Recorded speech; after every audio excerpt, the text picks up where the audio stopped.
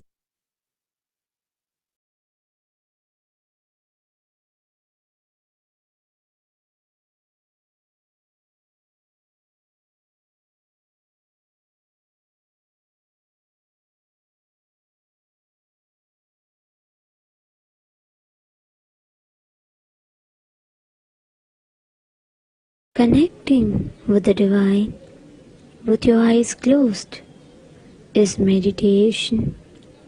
Connecting with the divine with your eyes open is darshan. Come, let us all now move from meditation to darshan. Slowly, very slowly, please open your eyes.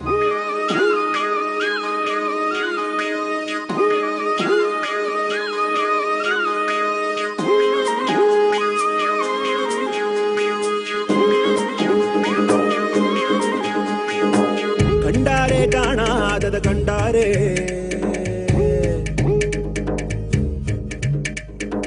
கண்டாரே காணாதத கண்டாரே ஒரு வீடு ஒரு கூடு அட எதுவும் கிடையாதே சாக்காடு பிடிமூப்பு அதையெல்லாம் கடந்தாரே கண்டாரே கைலாசம் கண்டாரே கூத்தாடும் சடையாண்டி அதை குறியா கொண்டாரே காத்தோடு கதை பேசி சிவஞானம் கண்டாரே பத்தோட ஓரட்டு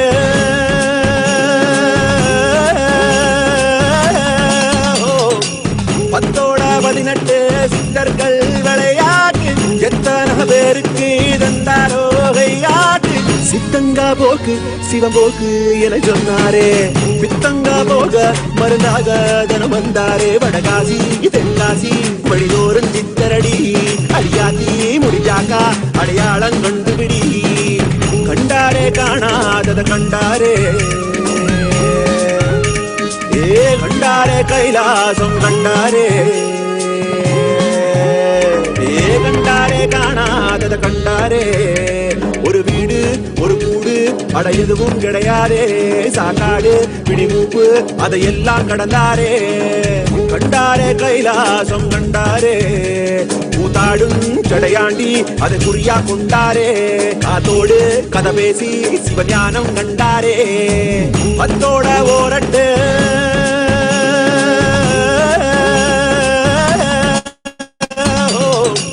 பத்தோட 18 சித்தர்கள் விளையாட்டு எத்தனை பேருக்கு தந்தாரோ கையாட்டு சித்தங்கா போக்கு சிவம் போக்கு என சொன்னாரே பித்தங்கா போக மருந்தாக தனம் வந்தாரே வடகாசி தென்காசி வழிதோறும் சித்தரடி அடியாத்தி முடிஞ்சாக்கா அடையாளம் கண்டுபிடி கண்டாரே காணாதத கண்டாரே கண்டாரே கைலாசம் கண்டாரே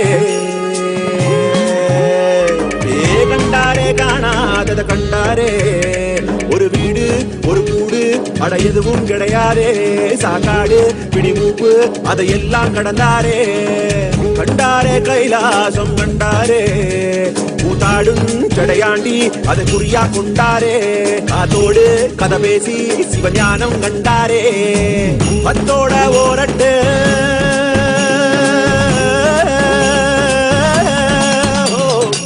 பத்தோட 18 சித்தர்கள் விளையாட்டு எத்தனை பேருக்கு தந்தாரோ கையாட்டு சித்தங்கா போக்கு சிவம் போக்கு என சொன்னாரே பித்தங்கா போக மருந்தாக தனம் வந்தாரே வடகாசி தென்காசி படிதோறும் சித்தரடி அடியாத்தி முடிஞ்சாக்கா அடையாளம் கண்டுபிடி கண்டாரே காணாதத கண்டாரே கண்டாரே கைலாசம் கண்டாரே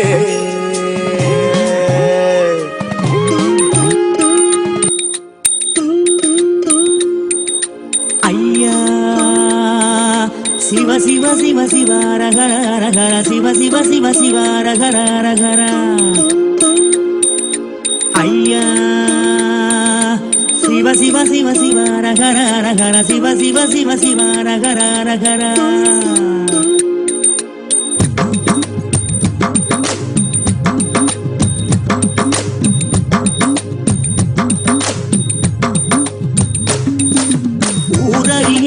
பேதறிய உறவறிய தவத்துறவறிய உள்ளொன்று புறமொன்று பேசறிய உமை சிவன் போலே வேதறிய சிவ சிவ சிவ சிவ ரகர ரகர சிவ சிவ ரகர சிவ சிவ சிவ சிவ காலையும் மாலையும் கணக்கறிய நாடும் கோடும் நான் அறிய பாலையும் சோலையும் பிரித்தறிய பரம பரஞ்சோதி அடி சிறிய சிவ சிவ சிவ சிவ ரகர ரகர சிவ சிவ சிவ சிவ ரகர ரகர சிவ சிவ சிவ சிவ ரகர ரகர சிவ சிவ சிவ சிவ ரகர ஐயா ஊனறிய உயிர் உடல் அறிய மோன பெருவழியை நான் அறிய ஆணறிய பெண்ணறி அறிய ஆதி சிதம்பரம் நான் அறிய சிவ சிவ சிவ சிவ ரகர ரகர சிவ சிவ சிவ சிவ ரகர ரகர சிவ சிவ சிவ சிவ ரகர ரகர சிவ சிவ சிவ சிவ ரகர சாமி உன்னது பொருளது கண்டறிய போகமும் மோகமும் கொண்டறிய ஆசை பேராசை அறிந்தறிய அம்பலமாடியை மறந்தறிய Shiva Shiva Shiva Shiva ரகர ரகர Shiva Shiva Shiva Shiva ரகர ரகர Shiva Shiva Shiva Shiva ரகர ரகர Shiva Shiva Shiva Shiva ரகர ரகர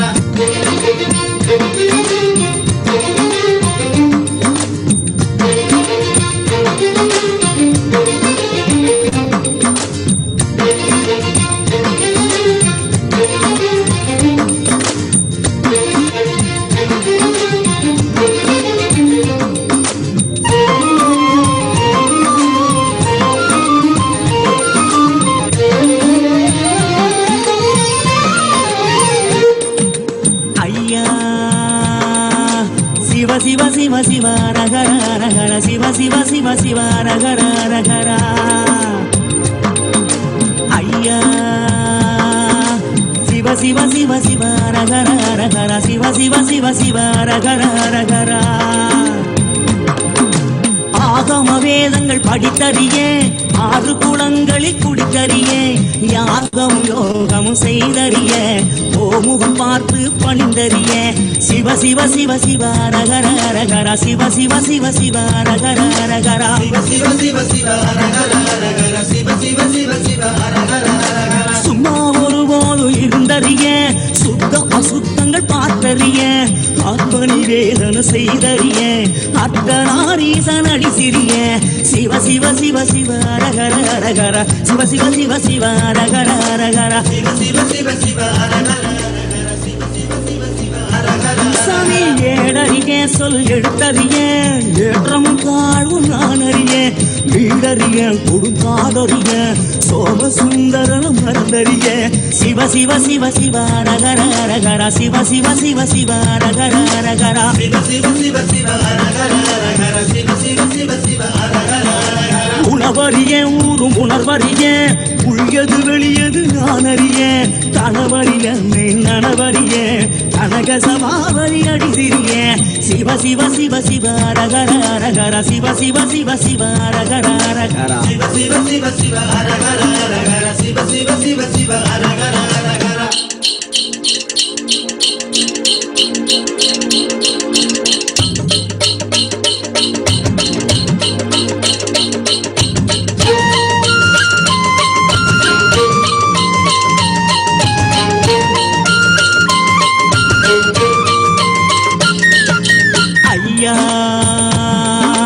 Siva Siva Siva Siva Ragara Ragara Siva Siva Siva Siva Ragara Ragara Ayya Siva Siva Siva Siva Ragara Ragara Siva Siva Siva Siva Ragara Ragara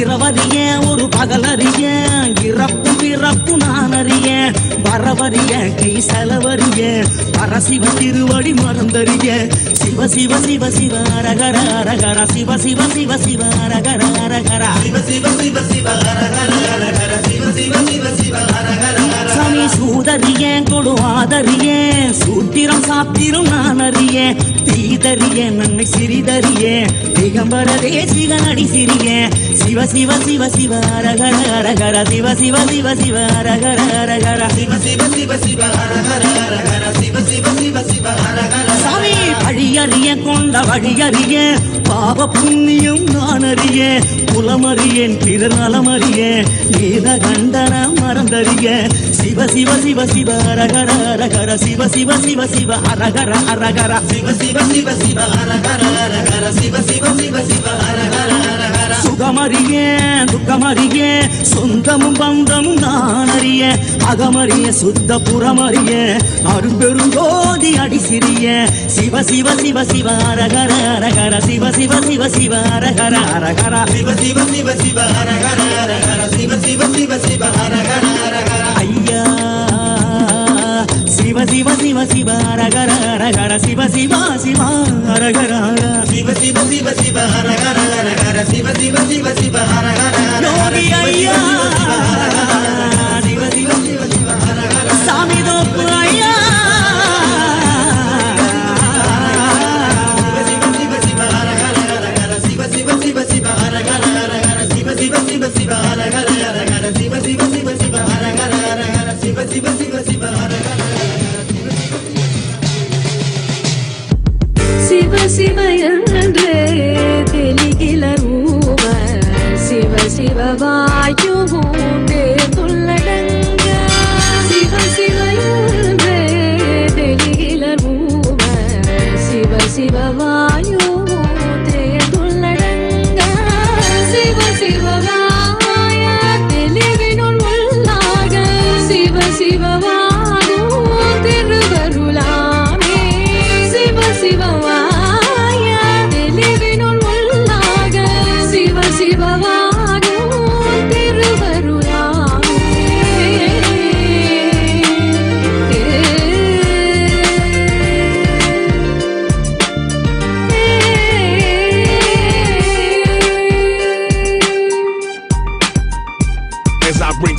To focus, I search for Parabrahman like the lotus, displace darkness and pray. Vinayaka, embrace my soul, awaken the Kundalini, my Lord, take control. Cause I really don't wanna just keep on falling down. It's my supreme Lord Shiva, save me now, enlighten me like the 63-9 Margal. Grace me Saiva Siddhantam like Vivekananda.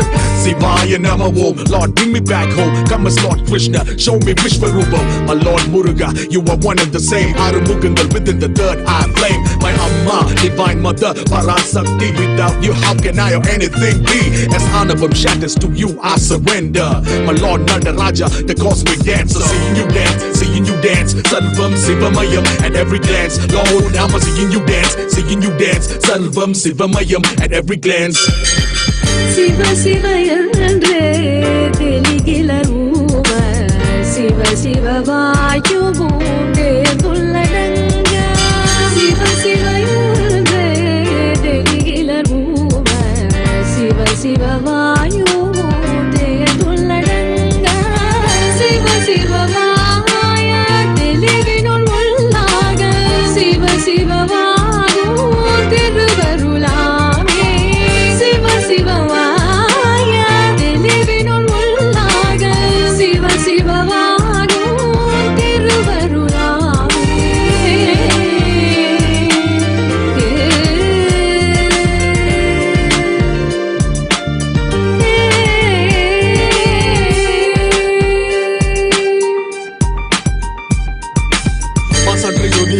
இந்த மணி சுடரே நீ இன்று எது திருமே தீமை உடனே கலியுக பகவதே சிவனை உடனே என்னை ஆட்கொள்வாயாக திருவமத்தின் மனதை புரிதருள்வாயாக தவணை முறை விட்டம் நிரந்தரம் முந்தரி சண்ட மோட்சம் அடையும் நட்சத்திரம் மூர்த்திகள் விஷ்ணு பிரம்மா முன் உள்ளடக்கம் வாழ்த்திட வேண்டும் ஏனெனில் இது தொடக்கம் நடனம் நர்த்தனம் இனி ஆடும் பொழுது சிவலோகம் நடுங்கும் திப்பொரு வெடிக்கும் தர்ம சங்கடம் தீரும் பேராலை வரட்டும் நான் தயார் நிலை மரண பயம் இனி இல்லை அவள் நீ காவல் கண்கள் உன்னை காண அவள் நிழல் போல தொடரு பாடல் பொழுது வேண்டுமே பாவம் அனுப்பி வேறொன்றும் இல்லை நிலவை மாற வேண்டும் என்பார்கள் உன் தாள் சரணம் ஈசான சர்வ வித்யானாம் ஈஸ்வர சர்வபூதானாம் பிரம்மாதிபதிர் பிரம்மணோதிபதிர் பிரம்மா சிவோ மே அஸ்து சதா சிவோ தத்புருஷாய வித்மகே மகாதேவாய தீமஹி தன்னோ ருத்ர பிரச்சோதயாத்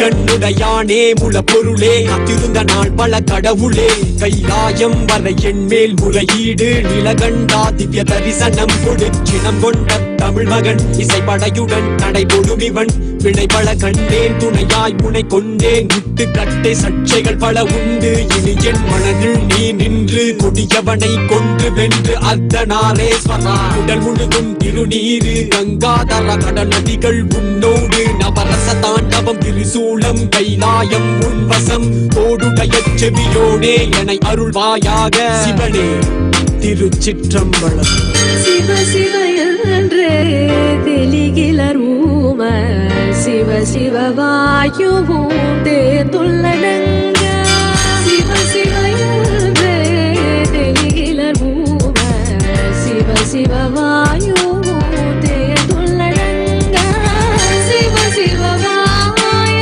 தெளிவினுள் உள்ளாக சிவ சிவ வாயும் திருவருளாமே சிவ சிவ வாய தெளிவினுள் உள்ளாக சிவ சிவ வாயும் திருவருளாமே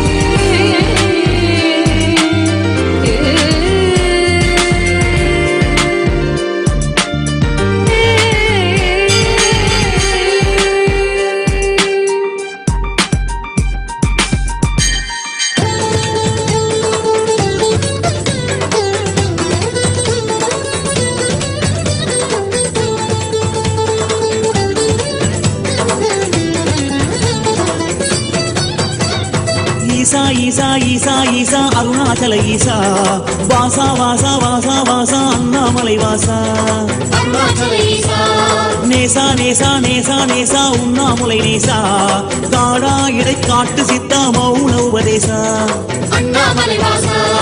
லிங்கா லிங்கா அருவும் குருவும் ஆன அஷ்டலிங்கா லிங்கோத்பவனே அயனறி தேட எழுந்த அக்னிலிங்கா அப்புலிங்கா இந்திரலிங்கா சந்திர குபேரலிங்கா எப்படி அன்பர் அழைப்பார் அப்படி ஆகு வருணலிங்கா ஹரவோம் ஹர சிவவோம் உன்னருளால் பிறந்தோம் அறிவோம் துணை மறவோம் பாடி கிரிவலமாய் வருவோம் வருவோம்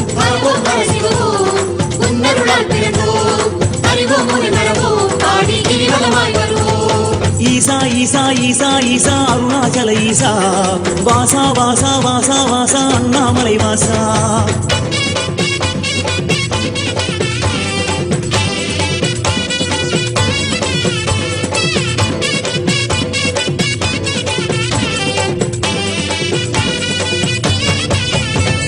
சேஷா சேஷா சேஷா சேஷா சேஷ குருநாதா தேசா மூல ஞானமாகும் சத்குரு சிவநாதா ரமணா ரமணா ரமணா ரமணா பகவான் ஸ்ரீ ரமணா அகமே சிவமா தன்னை அறிந்த முனியே சிவஹரணா யோகி யோகி யோகி யோகி ராம் சுரத்குமாரா விசிறி சாமி ஆகி விளங்கும் வைகுண்ட நாராயணா சிவாய சிவாய ஹரஹர சிவாய குகை நமச்சிவாய பவாய குண சிவ சம்பு வடிவான குரு நமச்சிவாய குருவின் அடி சரணம் சரணம் வேண்டும் வரம் தரணும் பௌர்ணமி வேளையிலே கிரிவல பாதை துணை வரணும் வரணும்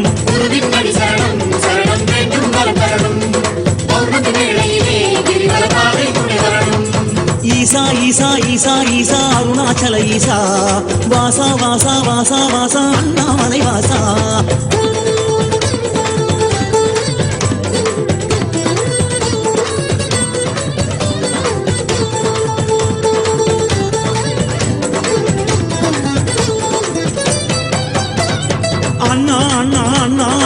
அஷ்டநந்திலிங்கா கண்ணால் கண்டது கொண்டது புண்ணியம் அஷ்டதீர்த்தலிங்கா மன்னா விண்ணா அடிமுடி என ஹரி தேடும் ஏகபாதா மண்ணே பொன்னாய் ரசவாதம் செய் சித்த கணநாதா அப்பா அப்பா பலமுனி மலைக்குள் உலவும் சிவலோகா தப்பே செய்யும் தயவு காட்டிடும் அம்பிகாயானவா அம்மா அம்மா அருணையில் அடுக்கு லிங்கம் ஆயிரமா அருணாச்சல சிவ என மலை சுற்றும் மனம் சிவாலயமா வருவோம் வழிபடுவோம் மிக பணிவாய் பதம் பணிவோம் அருணாச்சல சிவவோம் பல தீர்த்தமாடி வருவோம்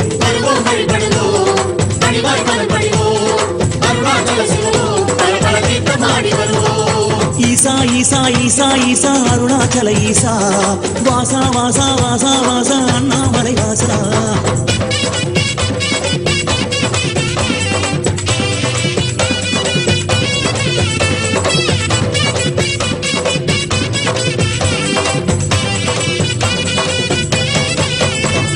விமலா விமலா விமல சொரூபா மும்மலமற்றவனே கமலாலயம் தலை கிள்ளி எறிந்த அருணாச்சல சிவனே அருணா அருணா அருணகிரியாடும் ஆதி செழுந்துடரே கருணாகரணே சிவனே ஆதி அந்தமிலா ஒளியே தீவா தீவா தீவா தீவா கார்த்திகை சுடரோடே வா வா வா வா அணி அண்ணாமலை அட்டநாரீச சித்தா சித்தா சித்தா சித்தா சித்த சிகாமணியே சொத்தா பத்தா எல்லாம் நீயே சோதிமலையானே வேண்டும் வரம் வேண்டும் உன்னை மறவா மனம் வேண்டும் உன்னை ஜோதியாக வேண்டும்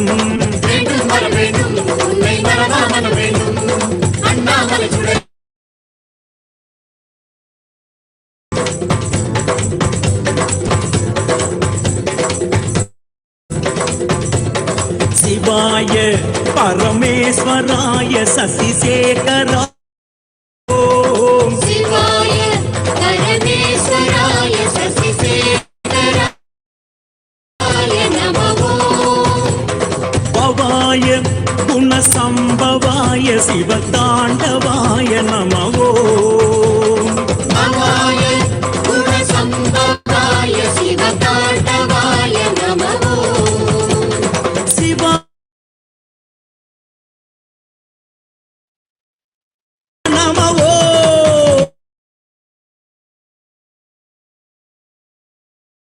शिवाय परमेश्वराय शशिशेखराय नमः भवाय गुणसंभवाय शिवतांडवाय नमः गुणसंभवाय शिवतांडवाय नमः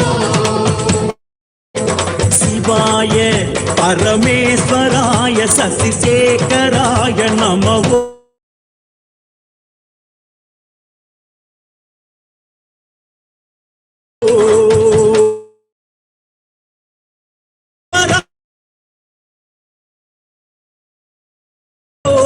भवाय गुणसंभवाय शिवता अरुणाचल शिव अरुणाचल शिव अरुणाचल शिव अरुणचड़ा अरुणाचल शिव अरुणाचल शिव अरुणाचल शिव अरुणचड़ा अरुणाचल शिव अरुणाचल शिव अरुणाचल शिव अरुणचड़ा अरुणाचल शिव अरुणाचल शिव अरुणाचल शिव अरुणचड़ा अरुणाचल शिव अरुणाचल शिव अरुणाचल शिव अरुणचड़ा अरुणाचल शिव अरुणाचल शिव अरुणाचल शिव अरुणचड़ा अरुणाचल शिव अरुणचड़ा अरुणाचल शिव अरुणचड़ा अरुणाचल शिव अरुणचड़ा अरुणाचल शिव अरुण शिव अरुणाचल शिव अरुण शिव अरुणाचल शिव अरुण शिव अरुणाचल शिव अरुण शिव अरुणाचल शिव अरुण शिव हर घर शंकर जय जय शंकर हर घर शंकर जय जय शंकर हर घर शंकर जय जय शंकर हर घर शंकर जय जय शंकर हर घर शंकर जय जय शंकर हर घर शंकर जय जय शंकर हर घर शंकर जय जय शंकर हर घर शंकर जय जय शंकर शिवाय परमेश्वराय शशिशेखराय नमः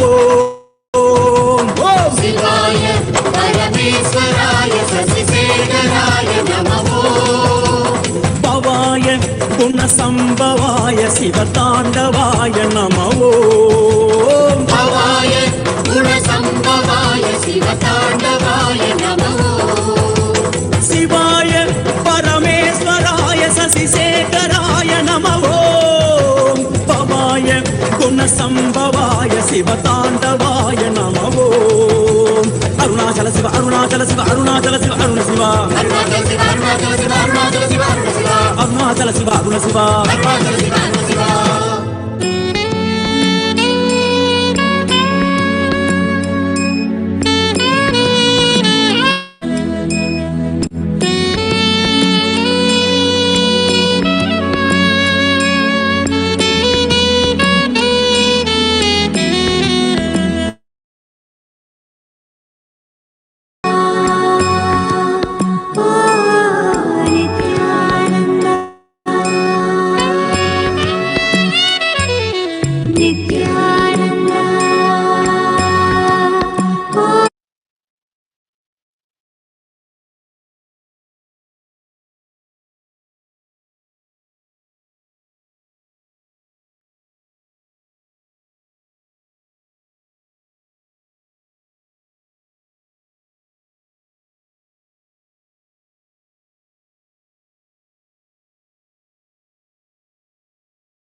மனமொரு தருணம் தலைவனாய் அழைக்க கருணைய நித்யன் கருணையில் இறங்கினான் க்ஷணமது கலந்து மகனிட தியானமதை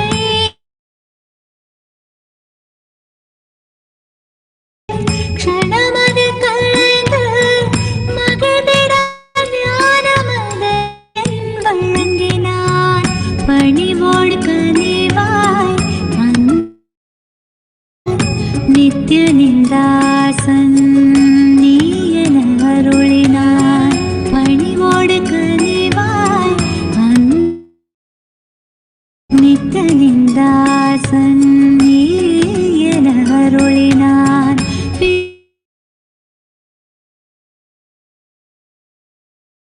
பரவசம் மிகுந்த நிலைக்கு பிறவியன் உயர்ந்த பயனதை அடைய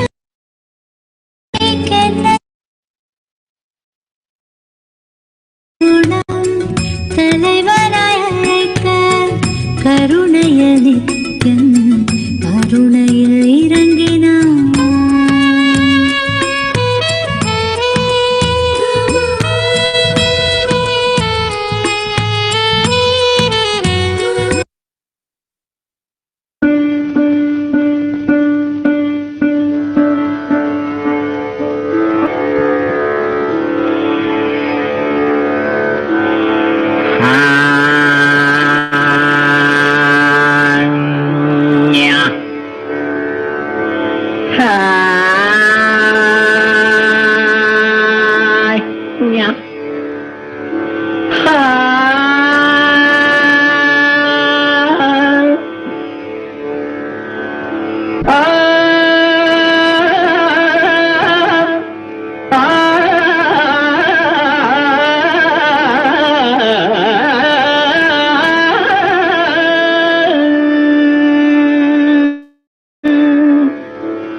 வைத்தேனே பாட்டும் நானே பாவமும் நானே பாடும் உன்னை நான் பாட வைத்தேனே பாட்டும் நானே பாவமும் நானே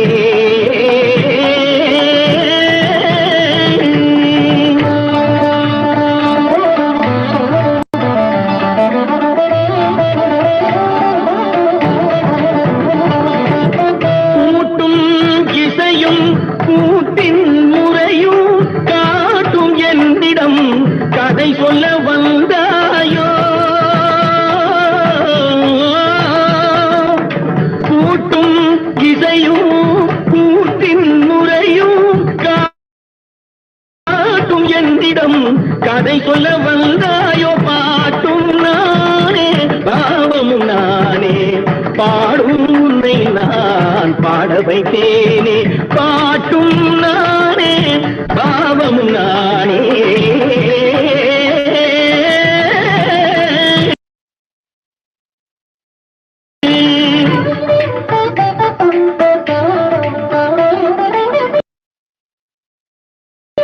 அசையும் பொருளில் இசையும் நானே, அசையும் பொருளில் இசையும் நானே, ஆடும் கலையில் நாயகன் நானே, அசையும் பொருளில் இசையும் நானே, ஆடும் கலையில் நாயகன் நானே,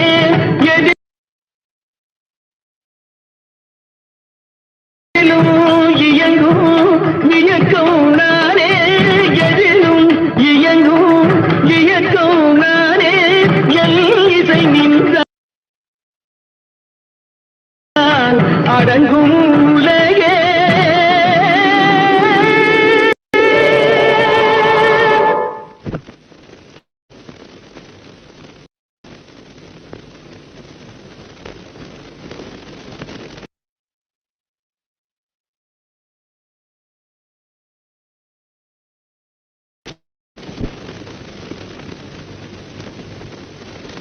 நான் அசைந்தால் அசையும் அகிலமெல்லாமே,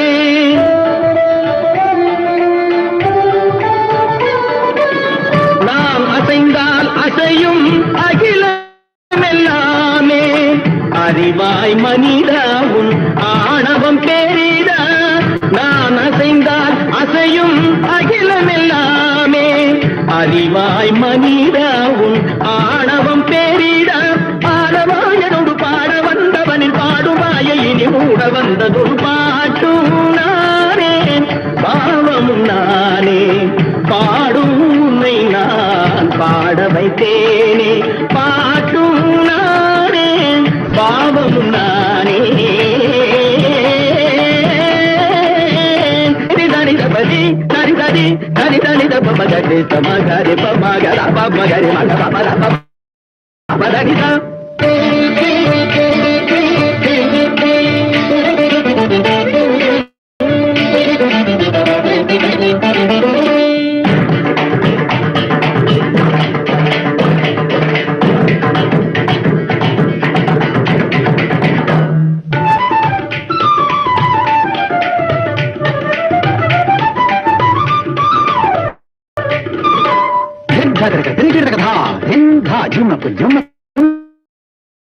ஆஜுமக்கு ஜுமக்கு திங்கா இந்த சகரிக சரணி தரணி தரி தனி தப மாமனை சரி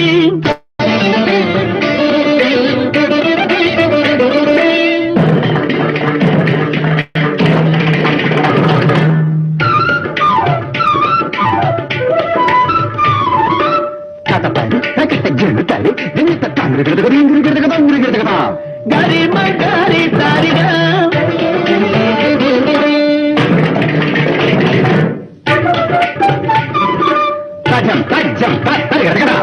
నిజరిగమ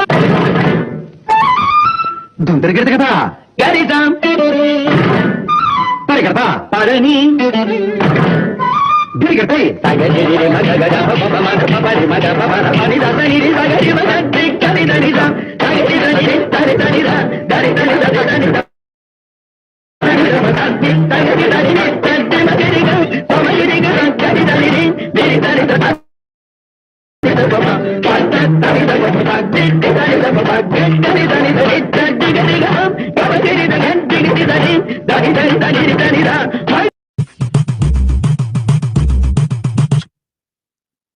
ஓம் நித்யானந்தேஸ்வர பரமசிவசமாரம்பாம் நித்யானந்தேஸ்வரி பரமசக்தி மத்யமாம் அஸ்மதாச்சார்ய பர்யந்தாம் வந்தே குரு பரம்பராம்.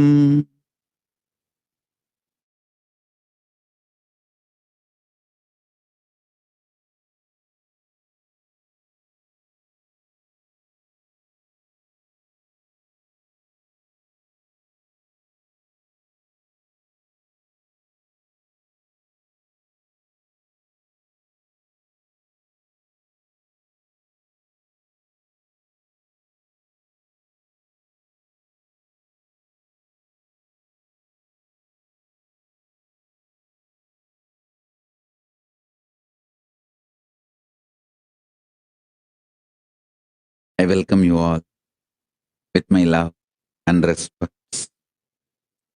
I welcome all the living, practicing Hindus, everyone sitting with us all over the world. I welcome all of you with my love and blessings.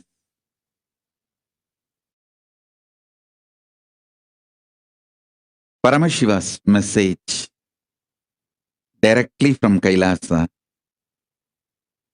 Listen.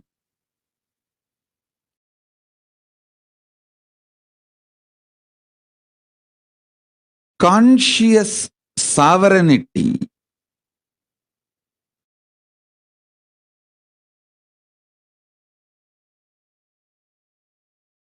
not only brings you the freedom, it brings right purpose for your freedom. Not just health, right reason why you should be healthy. Not just wealth, right reason why you should be wealthy.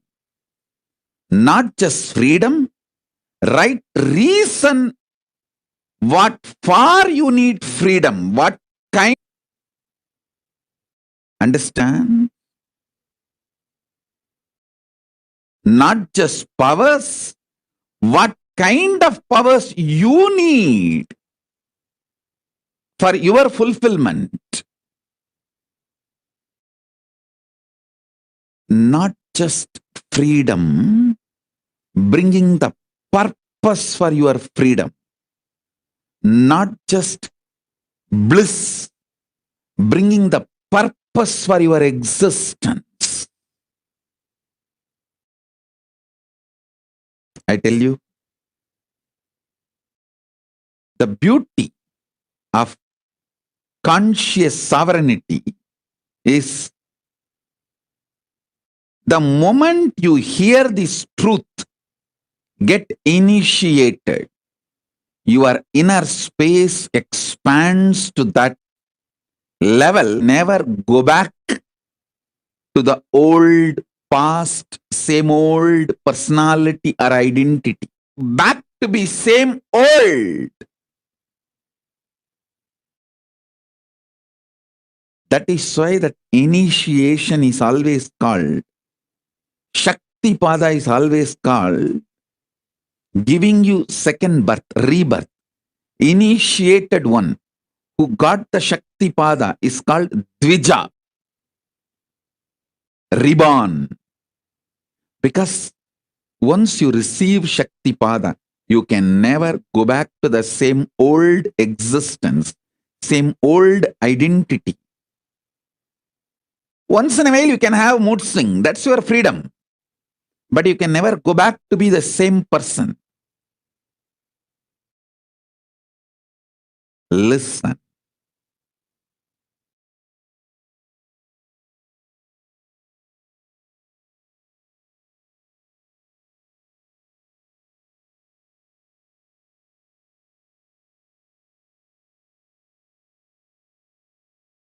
The most absolutely beautiful thing that can happen to life is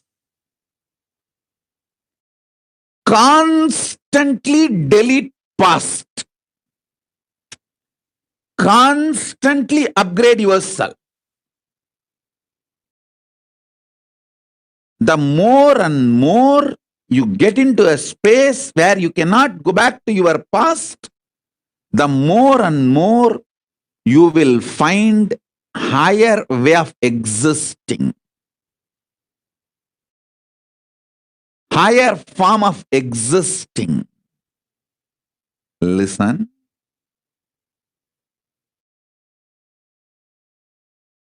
I have seen some of the most beautiful beings in my life.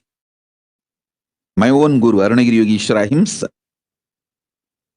An extraordinarily peaceful,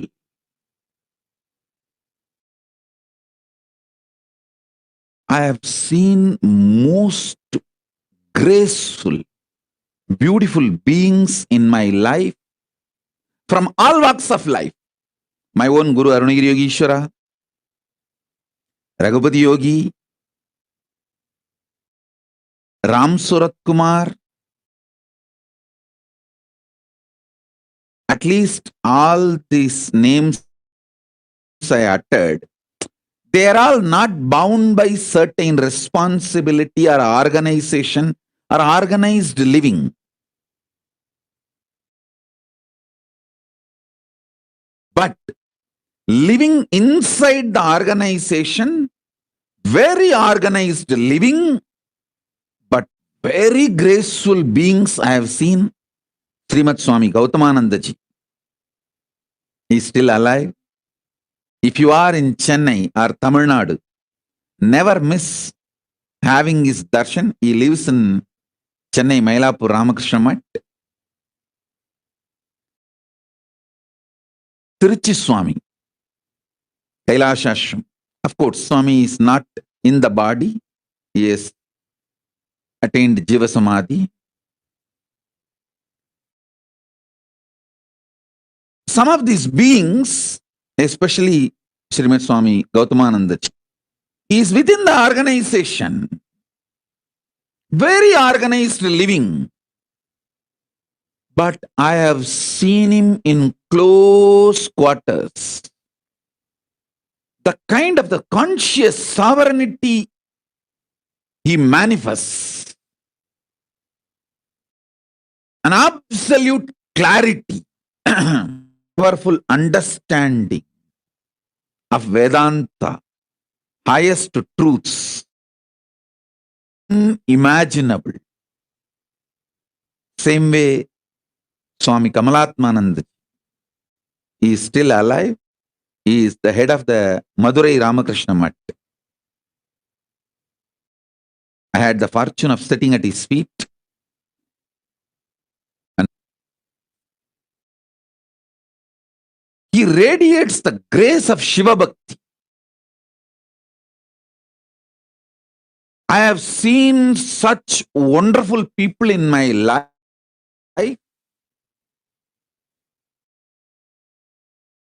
who demonstrated, who proved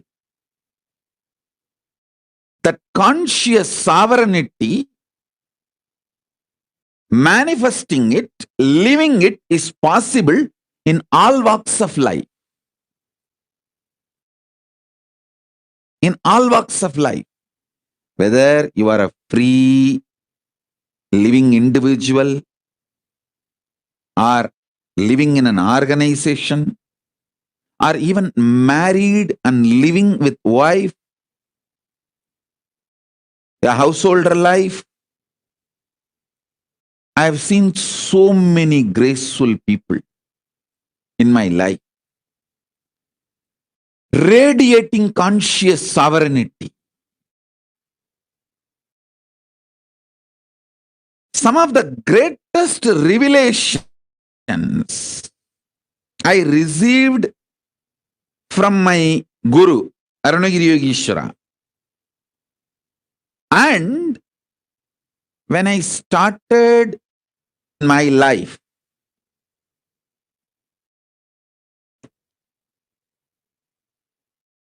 and when I started teaching, and when my disciples who are initiated by me, when they started implementing in their life, and when they came back and gave me the feedback, the right, wrong, good, bad, success, failure,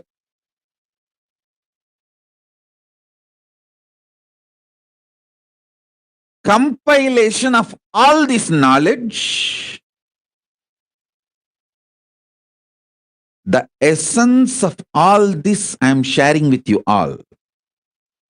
So listen, understand. I wanted to convey.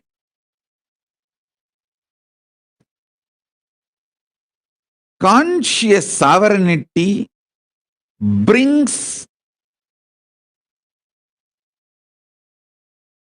not just health, health for the way you want to live your life.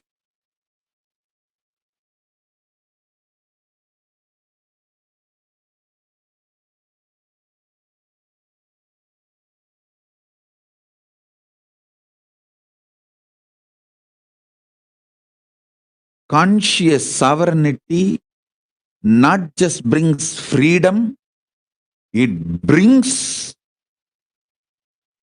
freedom with a purpose. For example,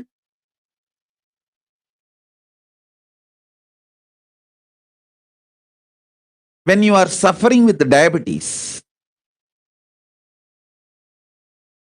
eating sugar is not freedom. You can't say, oh, can't I even have a freedom to eat sugar?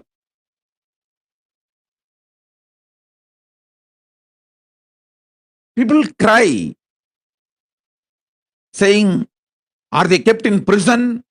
Don't they have the freedom to eat sugar? Hey, listen. When you are having diabetic, freedom to eat sugar is not freedom, it is suicide.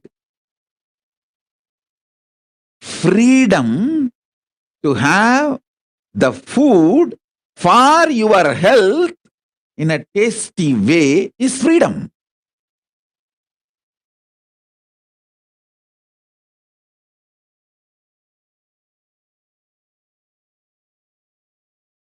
Freedom to do what you want with the right purpose is freedom. See, realizing the right purpose of your life and having freedom to live it, progress towards it is freedom. I feel so happy when I see Soumya and her mother, both of them in the Hyderabad, when they come, religiously they will sit. Especially mother is elderly person, but even if she feels little sleepy, because now it is already 11 o'clock, late night in India, but I have never seen her missing the satsang. Actually, this is freedom.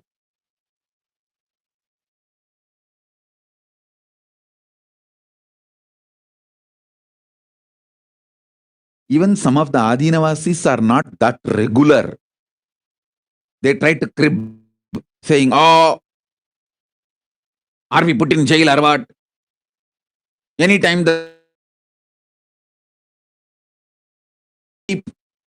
hey, when there is a satsang going on, if you have all the infrastructure and you are freed from all other work or responsibility to attend the satsang is the real freedom.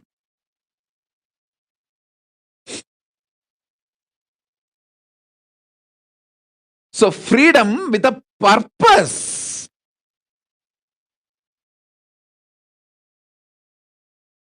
Understand? Freedom for your purpose is the freedom.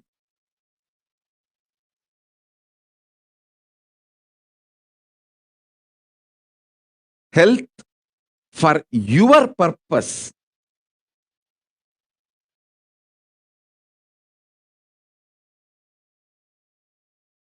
Wealth for your purpose is wealth. I tell you, last 3 years studying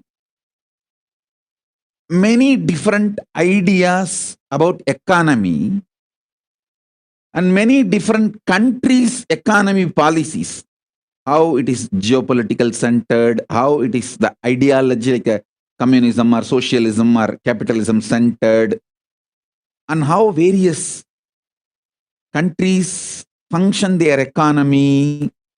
There are some countries which gives high interest for deposits. There are some countries which gives minus interest. Means they take money from you to keep your money. all kinds of economies I studied. I wanted to tell you all few things.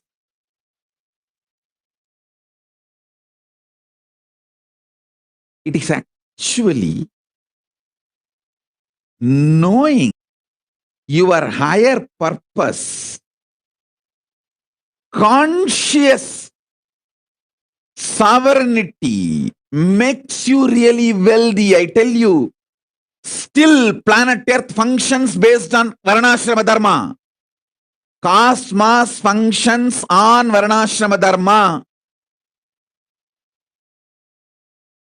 After studying so many countries' economical policies, how the economies are kept alive, to come up with a right economical policy closest to Veda-agamas. See, I wanted to implement the Veda-agamas as it is, map it as it is. So the closest possible structure on which I can map, so I can fine-tune the whole thing to focus as Paramashiva wanted, the whole Vedagamic civilization. So I have spent huge resources, energy, time, ultimately Paramashiva's blessings and samadhi and revelations he gives in samadhi. With everything I thoroughly analyzed, I came to the realization planet Earth runs based on Varnashrama Dharma. Wherever Vaishyas exist with their Vaishya Dharma, that nations become wealthy. The economical intellectuals, their thought currents, and the ecosystem they want to nourish. I am studying the Japanese economical intellectuals and the ecosystem they are nourishing. The US economical intellectuals and the ecosystem they are nourishing. The intellectuals and the ecosystem they are nourishing. All this I studied. Finally, I realized, I could see clearly what exactly Paramashiva revealed in Vedas and Agamas and penned down in Dharmashastras. That exact Varnashrama Dharma is the most successful strategy for life. I was studying elaborately.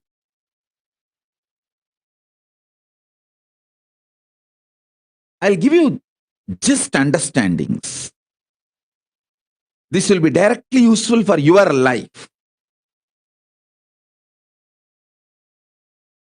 There are many countries which attract the investments which is not needed for them.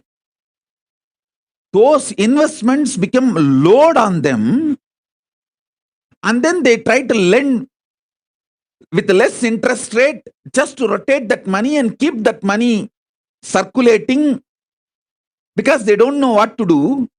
And those loans become NPAs, non-performing assets. It's a vicious circle. They are in vicious circle, having wealth without purpose. The conscious sovereignty is not nourished. Listen. If the conscious in you is nourished, you build muscles, not fat. You build strength, not load. Same way in your economic principles. I am not saying money is bad. Be very clear. Money is good when you have the purpose. If not, you will not know what to do with it. I have always seen how the Indian middle class people think, first let me become engineer, then I will think what I want to become in my life. By the time you become engineer, you are already a fool and you don't know what to do with your life. And you don't even, see, actually after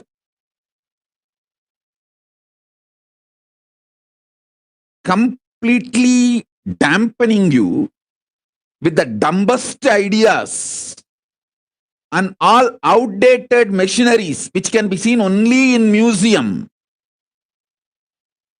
Only those machines you will see in your workshops when you study engineering. The great museum pieces. Only after all this is done, the certificate engineer is given to you. So by the time you absolutely extremely non-involving and lazy, and your expectation just because you are here, the society should serve you.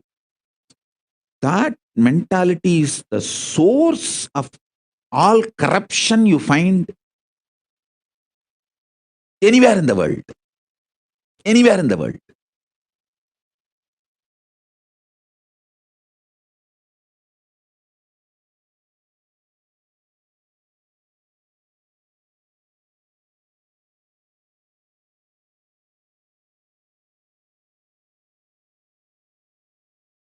Listen carefully.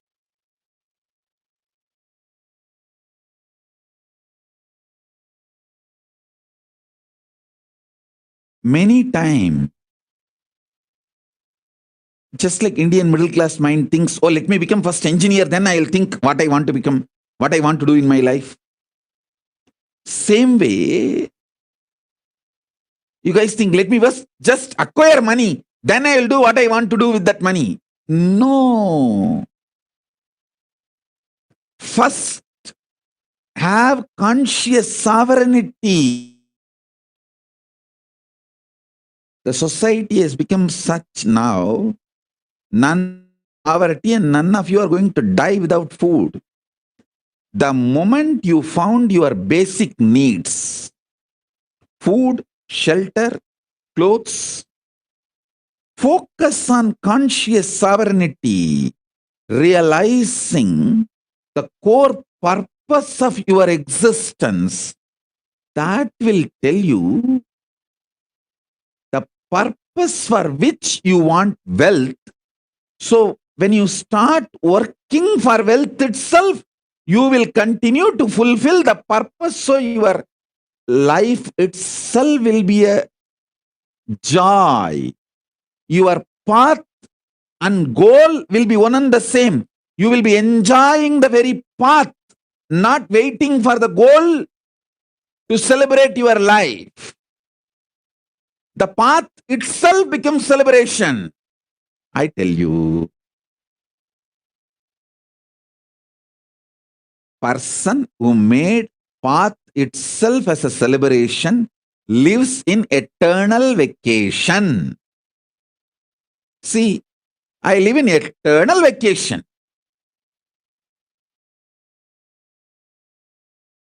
I work 24/7 and I live in eternal vacation. I work actually 24/7 in multiple dimensions, multiple time zones, not just horizontal time zones, vertical time zones also.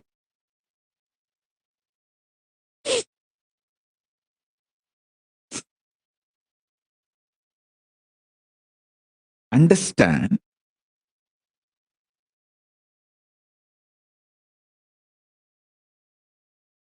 especially if you are young. When I say young, connected with me below 30. If you have connected with me below 30, you are eternally young. I will never let you age. I don't like getting aged. I like getting mature, but I don't like getting old. So I will not do anything to you which I don't like. I will keep you eternally young. If you met me before 30, you are blessed. This is the time to find conscious sovereignty. Focus on that. If you met me before 30, I make you 16 and keep you 16 ever. Listen.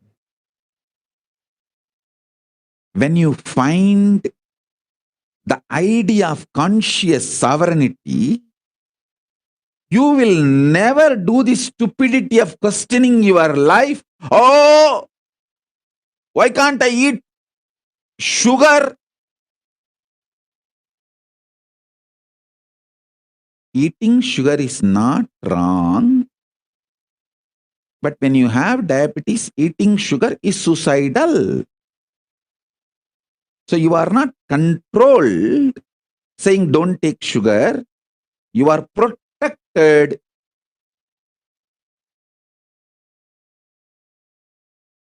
With the understanding taking sugar is suicidal when you are diabetic.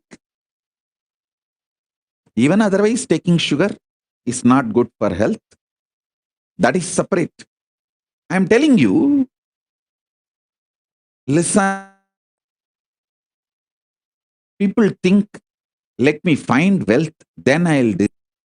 Hey, by the time you find wealth, you abused you and built a wrong mental setup. When will you break that? That breaking deck.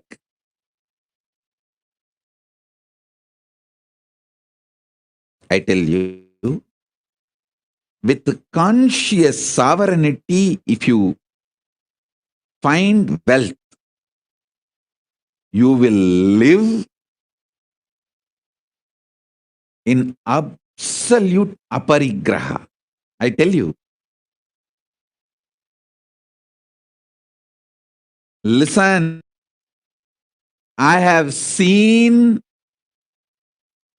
some of the most graceful beings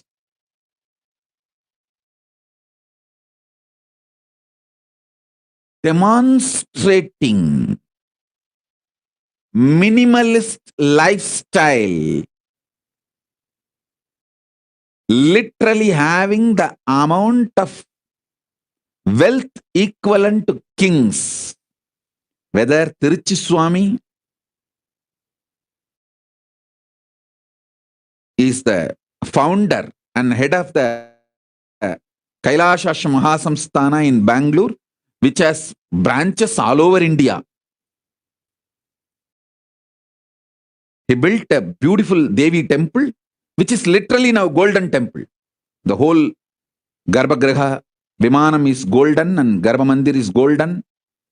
He literally built a golden temple for Devi. And the amount of wealth around him and the minimalist life he lived, he had everything, including golden throne, crown, jewels, everything.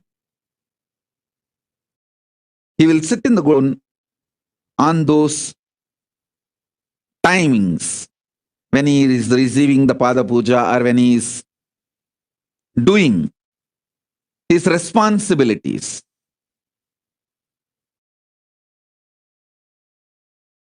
But in his personal life,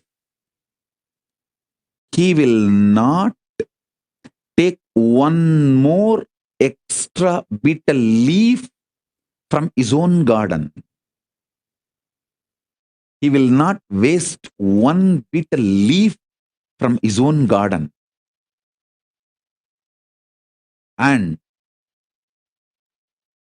he will not get that for his personal room. I asked him once,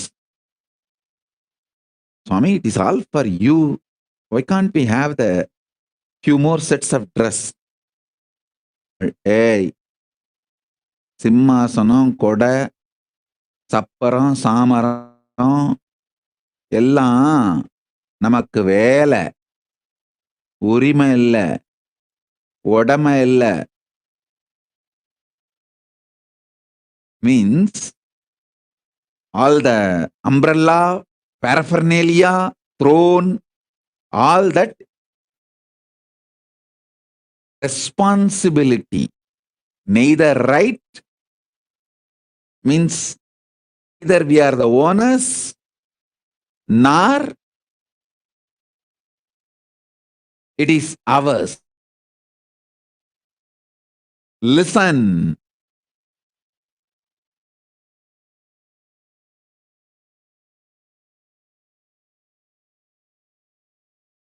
When you find conscious sovereignty, you will have the ultimate clarity about wealth. Why wealth? And you will accumulate it with the right mental setup. Wealth will never, it will only be under you. It can never imbalance you or delude you, make you behave, think unscientifically. Listen, wealth is one of the drug, can irrationally and unscientifically. When the greed for wealth enters, you commit crimes which will not allow end of the day for you to enjoy the wealth, even if you acquire.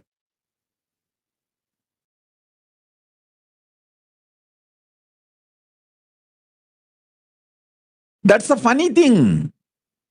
Listen, greed for wealth is unconscious lifestyle.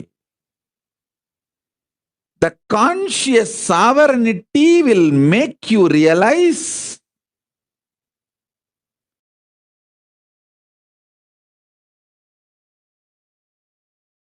purpose of everything, purpose of health, purpose of wealth. See, what is the purpose of my health? I should be able to sit in Padmasana for any number of hours I want to sit, and my brain should be fresh, alive, to download the Akashic records and radiate it, share it with you all. That's all is the purpose of my health.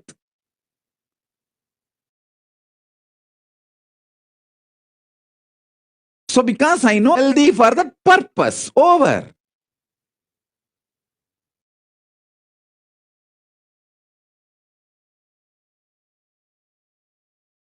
My purpose is my body should cooperate with me to be in samadhi continuously and sit and initiate.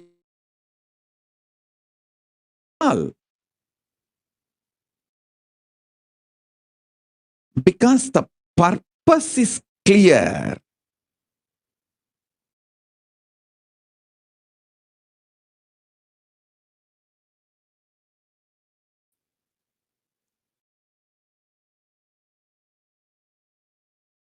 Bodybuilding, all that.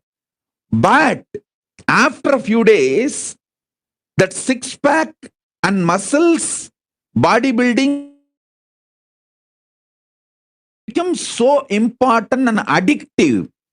People take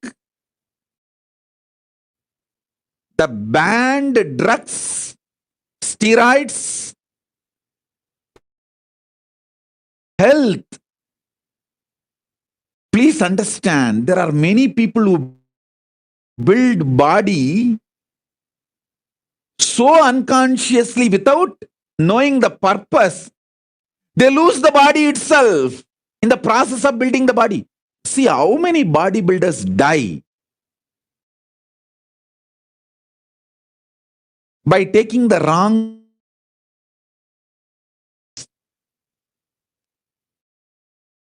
to show.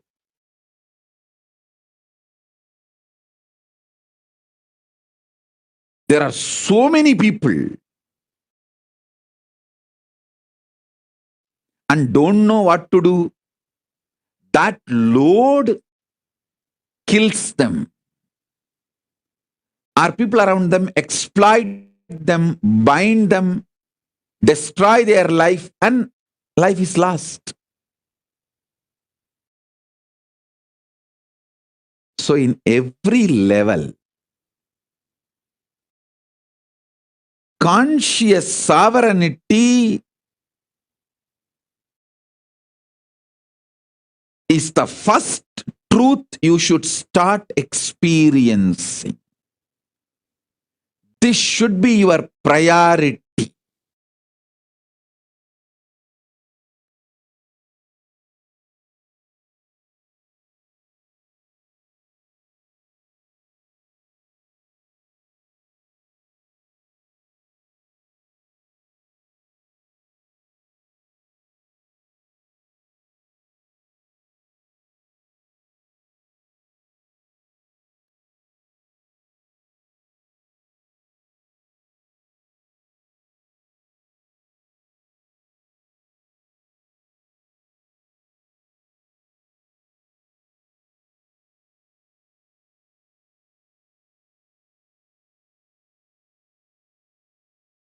Understand?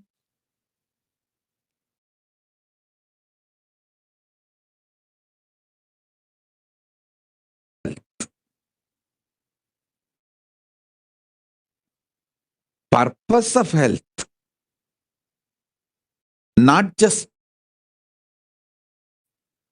purpose why you exist.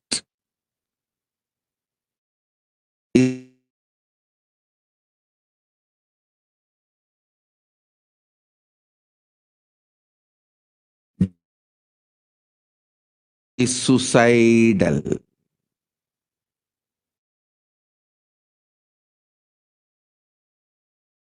Delusion is suicidal. Delusion is suicidal. I've seen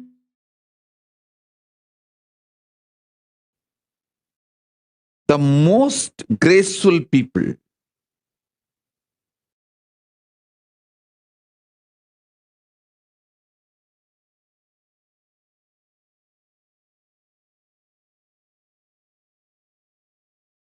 most stupid people.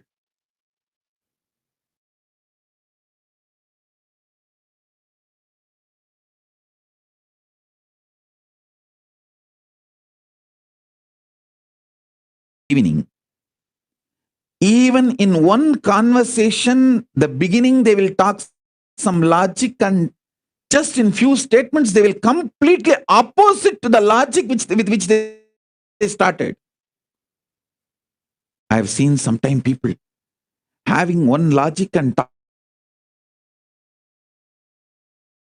that level loses.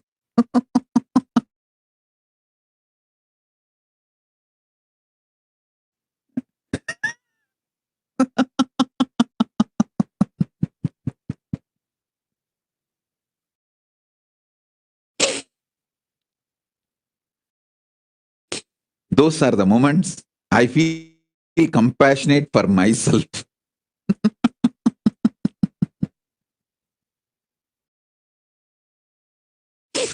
I feel really compassionate for myself.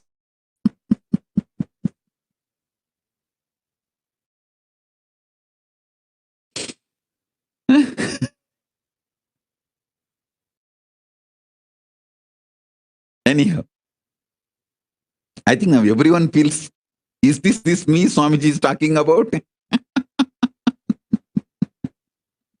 Is Swamiji thinking of me and telling this statement? Is Swamiji thinking of me and telling this? Listen. Kinds of people.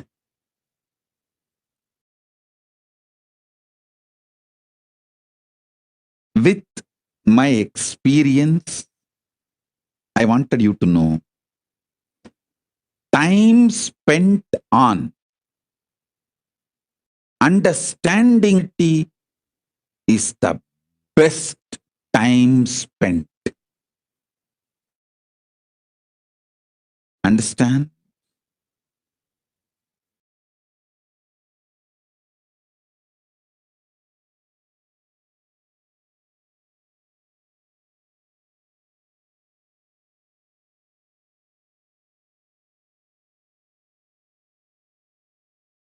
Listen.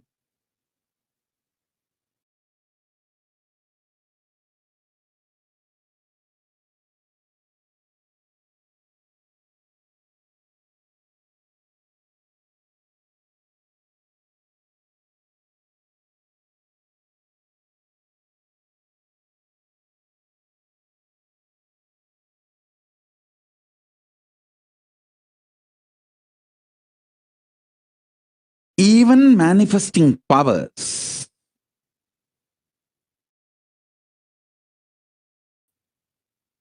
for your purpose, understand, the purpose you want to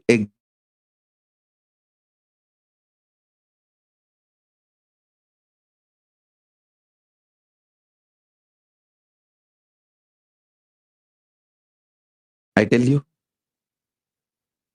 if you find the conscious sovereignty, you will just feel eternally young. See, sovereignty is not some difficult. You just need to know the larger purpose of your existence. Just be scientific, logical, rational to your higher purpose, larger purpose. Idea of you have only one life. That is the biggest shit. You have been brainwashed with unwashable shit. You have only one life. Drop that shit.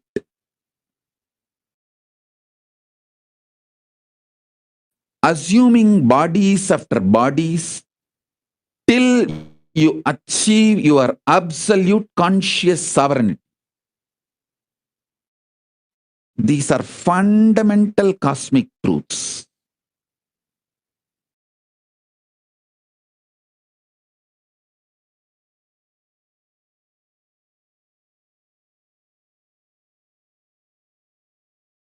Start your life with this fundamental cosmic truth. Understand?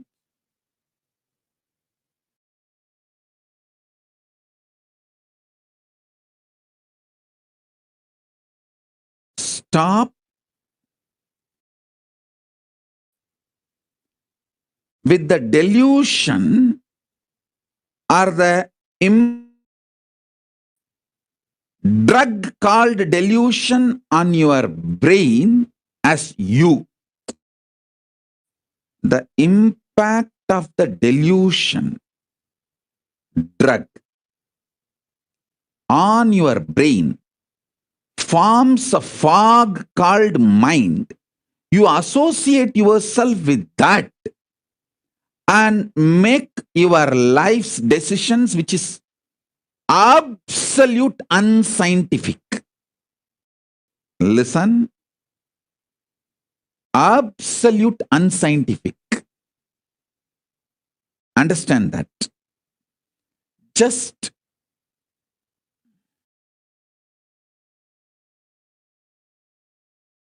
listen. be scientifically scientific, logically logical, rationally rational. As I said just now,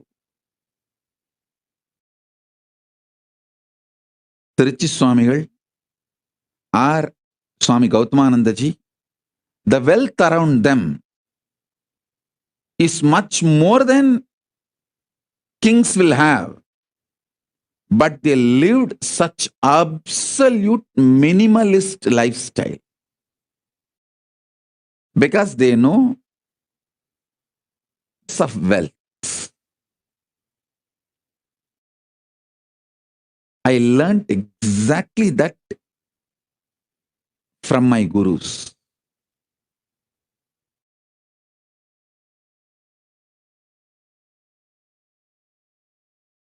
Kings living minimalistic lifestyle is possible only in Hindu tradition, because if you know the conscious sovereignty,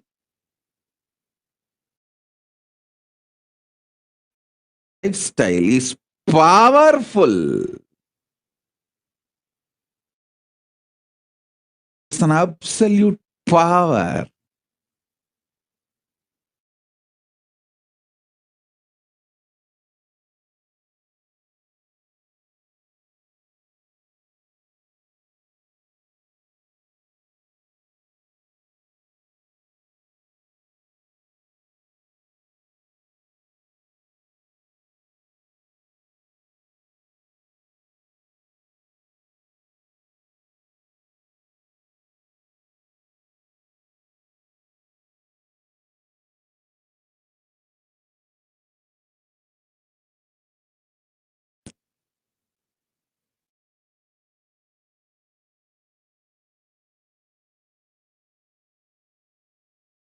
I name it as conscious sovereignty chaturmasya.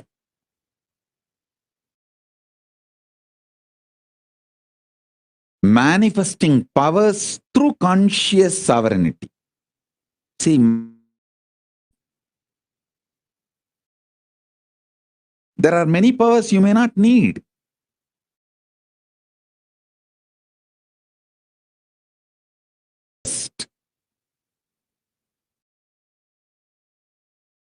The right power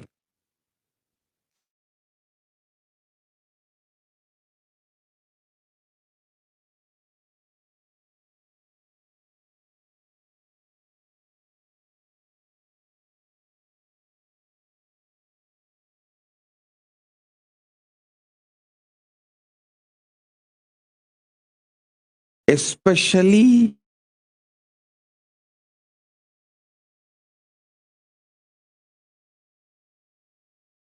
patterns called karma and postnatal karma called patterns. Break them and manifest.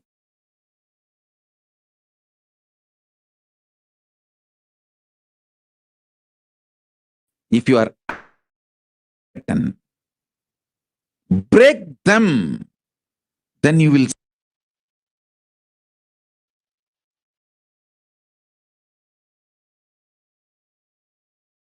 see, and not only you become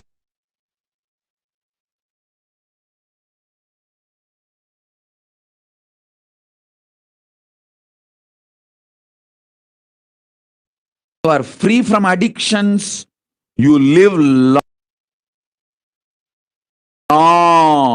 Listen, if you are news for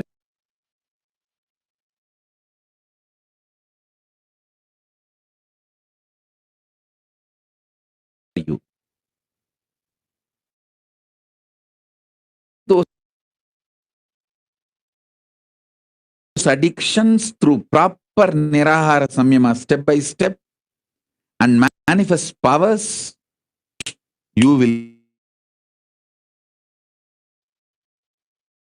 see, you will live long, because anything which addicts you, binds you, that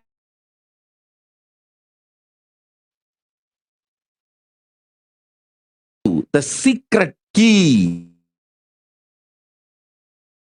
for the powers you need to manifest.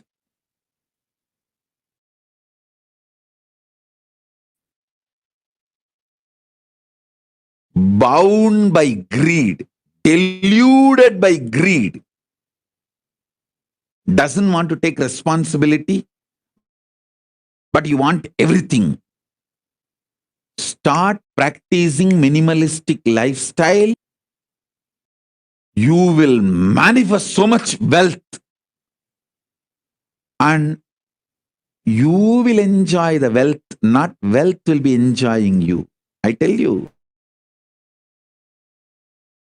Watchman job, night watchman job, protecting their wealth.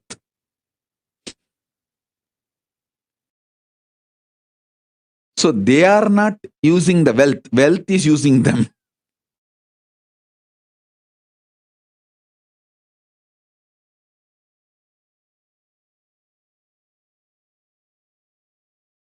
People who are not able to sleep due to their worries about wealth, enjoying the wealth. Wealth is enjoying them.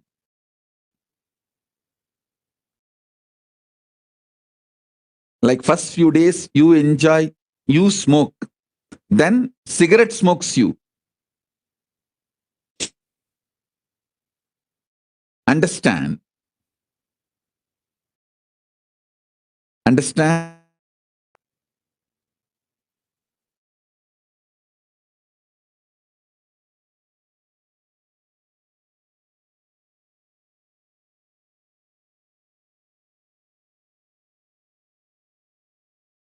Many times your delusion shows bad people as your friend, good people as your enemies.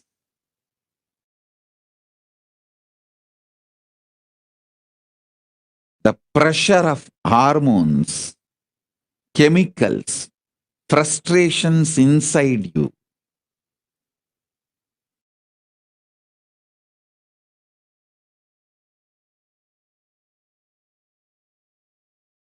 deludes you so badly.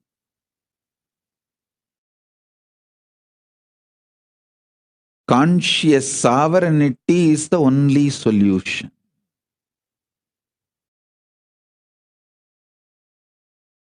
Break from all postnatal, prenatal patterns.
List all the prenatal, postnatal patterns and karmas binding you. Those patterns hold the secret key. What powers you should manifest and what kind of power.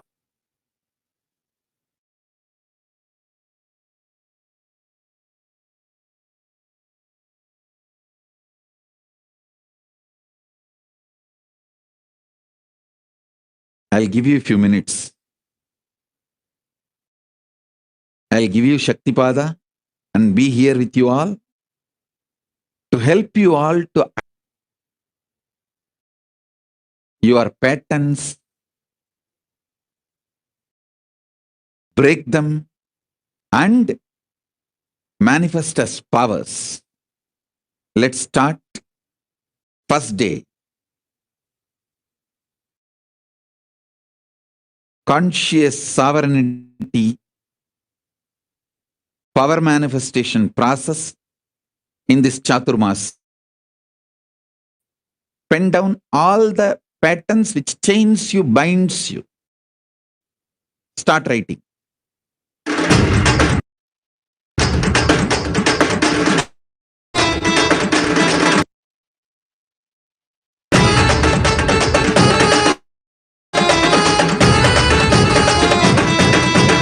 அண்ணாமலையில் வீரந்தான் புவி எண்ணாத யோகமே கொண்டு ஈசன் முக்தி நெறி அருளவே ஆட்கொள்ள தேவர்களை காத்திட வைத்தான் தாயாய் பேரருள் புரிய உடல் ரோமம் சிலிர்த்திட நித்தியனாய் வந்து அண்ணாமலையில் பிறந்தான் புவி எண்ணாத யோகமை கொண்டிட நித்தியன் ஈரேழு லோகத்திற்கெட்டார் ஈசன் முக்தி நெறி அருளவே நித்தியனாய் அண்ணாமலையில் பிறந்தார் திருவண்ணாமலையில் பிறந்தார்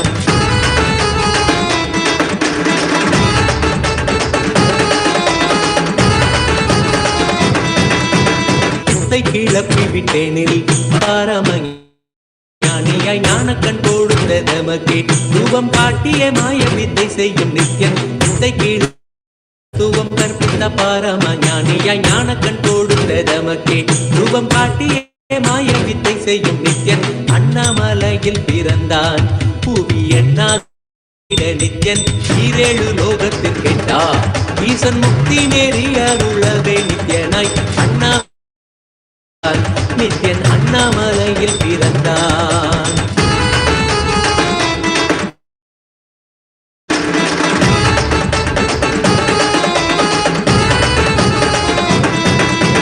மெய்ப்பொருளான நித்தியனை ஆழ்ந்து சிந்திக்க ஐயனின் ரூபம் விளங்கும் தாண்டும் சிவசக்தியாக ஐம்பொறிகளுக்கும் புலனாகின்ற நித்தியன் மெய்ப்பொருளான நித்தியனை ஆழ்ந்து சிந்திக்க ஐயனின் ரூபம் விளங்கும் யாண்டும் சிவசக்தியாக ஐம்பொறிகளுக்கும் புலனாகின்ற நித்தியன் அண்ணாமலையில் பிறந்தத யோகமே கொண்டிட நித்தியன் ஈரேழு லோகத்தில் கெட்டார் ஈசன் முக்தினே அண்ணாமலையில் பிறந்தார் திருவண்ணாமலையில் பிறந்தார்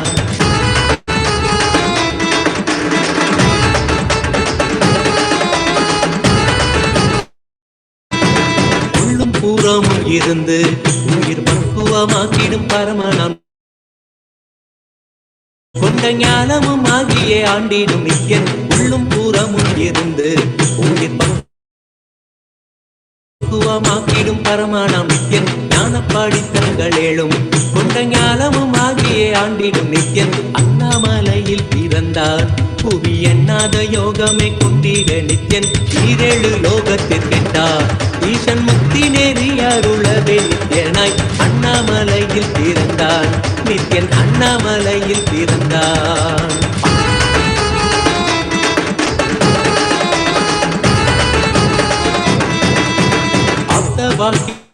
அருள் கவிதைகள் நித்தியனின் மகிமை சொல்லிடும் மகிமை அறிந்த பின்னே சிவசக்தி நித்தியன் அப்த வாக்கியங்களான அருள் கவிதைகள் நித்தியனின் மகிமை சொல்லிடும் மகிமை அறிந்த பின்னே சிவசக்தி ஸ்வரூபமாய் தோன்றிடும் நித்தியன் அண்ணாமலையில் பிறந்தான் புவி எண்ணாத யோகமை கொண்டிட நித்தியன் ஈரேழு லோகத்தில் கெட்டார் ஈசன் முக்தி நெறி அருளவே நித்தியனாய் அண்ணா அண்ணாமலையில் பிறந்தான் பிறந்தான்.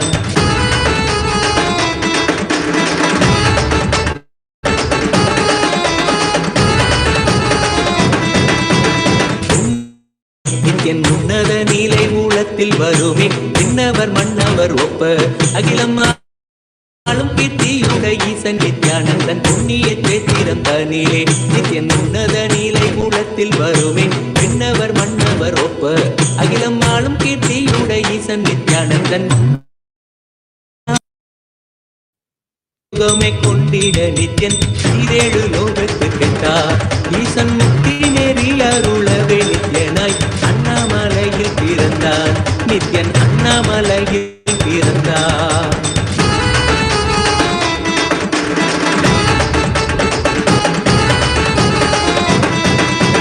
முப்புரி நூலை தரித்தவன் ஐயன் வேதியன் வெந்நீர் பூசிய நித்யன் அண்டத்தின் மூல காரணன் முடிவற்ற ஆனந்தத்தை கொண்ட கருள்வான். முப்புரி நூலை தரித்தவன் ஐயன் வேதியன் வெந்நீர் பூசிய நித்யன் அண்டத்தின் மூல காரணன் முடிவற்ற ஆனந்தத்தை கொண்ட கருள்வான். அண்ணாமலையில் பிறந்தான் புவி எண்ணாத யோகமே கொண்டிட நித்யன் ஈரேழு லோகத்திற்கெட்டார் ஈசன் முக்தி நெறி அருளவே நித்யனாய் அண்ணாமலையில் பிறந்தான் நித்யன் அண்ணாமலையில் பிறந்தான்.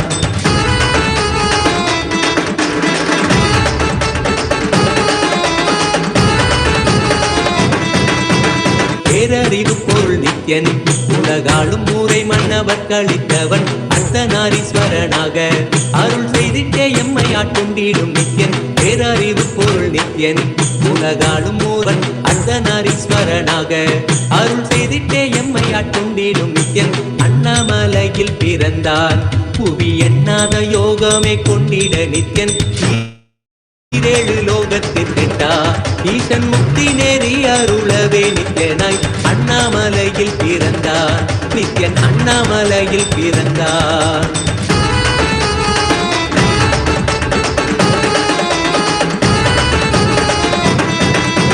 பிறவி பிறவியை பரமனையை தேட ஈசன் பிறவாமல் ஆட்கொண்டு எம்மை ஒரு தத்துவம் தன்னை உரைத்திட நித்யனாய் பிறவி பிறவிய தேவர்கள் பரம்பொருளான பரமனையை தேட ஈசன் பிறவாமல் ஆட்கொண்டு எம்மை ஒரு தத்துவம் தன்னை உரைத்திட நித்யனாய் அண்ணாமலையில் பிறந்தான் புவி எண்ணாத யோகமே கொண்டு ஈசன் முக்தி நெறி அருளவே நித்யனாய் அண்ணாமலையில் பிறந்தான் திருவண்ணாமலையில் பிறந்தான்.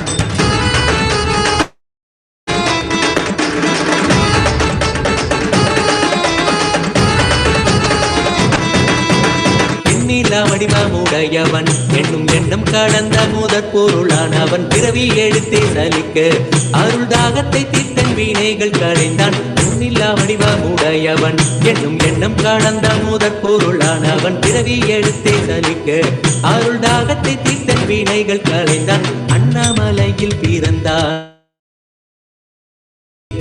ஈரேழு லோகத்திற்கெட்டார் ஈசன் முக்தி நெறி அருளவே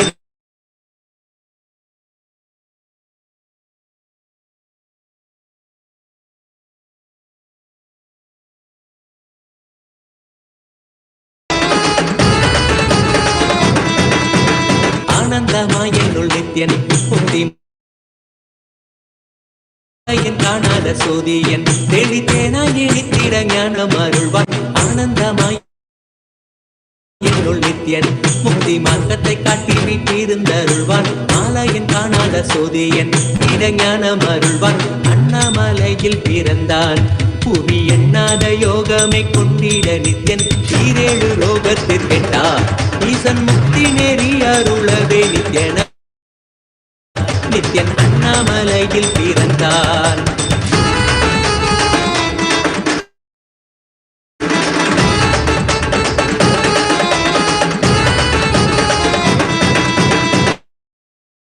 கூரைகளை ஏற்கின்ற நித்யன் சூழும் உறவினரோடு வந்த பாசந்தான் குதிரை எரியே அடியார்கள் கூரைகளை ஏற்கின்ற நித்யன் சூழும் உறவினரோடு தானை யாரு தேயம்மை காப்பான். அண்ணாமலையில் பிறந்தான் புவி எண்ணாத யோகா 7 லோகத்தில் கேட்டா ஈசன் முக்தி நெறி அருளவே நித்யனாய் அண்ணாமலையில் பிறந்தார். நித்யனை பற்றுவதொன்றே உபாயம் என்பதானால் பற்றி நித்யானந்தம் கொள்ளுவோம். நித்யனை பற்றுவதொன்றே உபாயம் என்பதானால் பற்றி பீடித்தோம். நித்யானந்தம் கொள்ளுவோம். அண்ணாமலையில் பிறந்தார். புவி எண்ணாத யோகமே கொண்டு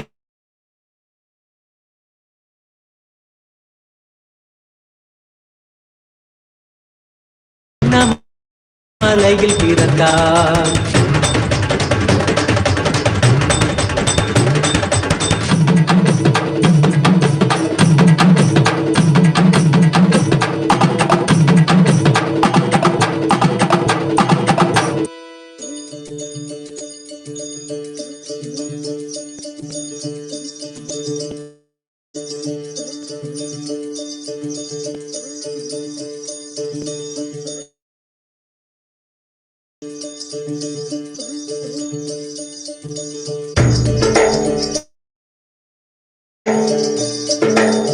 நித்யதிங்க நித்யானந்தா நித்ய ஞான நித்யானந்தா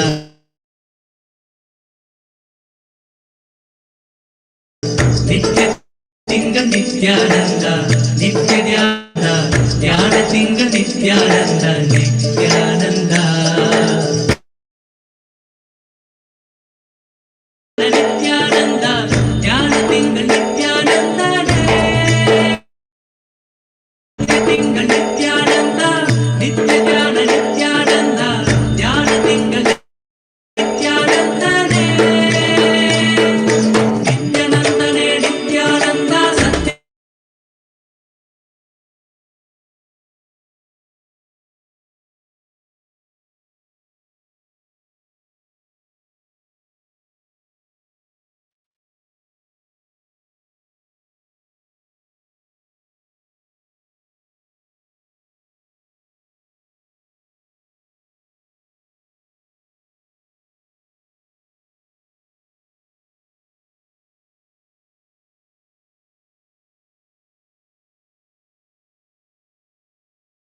ஆனந்தனே